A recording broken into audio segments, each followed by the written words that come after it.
everybody, guess what? I just wanted to share with you guys some new coupons to print. I forgot to check this morning, and then I just went and checked. Now, I'm on the website called My Points. It's just like Swagbucks. What I do is I use one browser where I print off Swagbucks, and I use another browser where I print off My Points. Basically, you get 1 or 2 points depending on what day it falls on. So you get points for every coupon that you print. So this might look a little bit different, but it's still from coupons.com. So why not get paid to print coupons? I'm just giving you guys a heads up on that. If you guys do click my referral link, I have a link below that you guys can get points if you join. So, but anyways, they just added some coupons and they reset a lot of stuff. Like all the Aveeno ones reset. So I'm just printing off the shampoo one.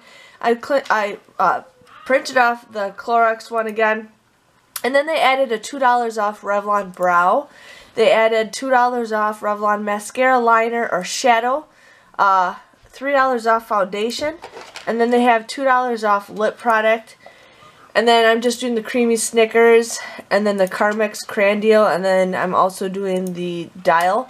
But my OxyClean reset, I think it reset because when I printed it, it showed a picture of it. So that was, I was able to reset from that. But otherwise, I just wanted to share with you guys new coupons that just popped up on coupons.com that you guys want to print right away because those are hot coupons. They will not last around very long. So just wanted to give you guys a heads up, and I'll see you guys later. Thanks for watching. Bye-bye.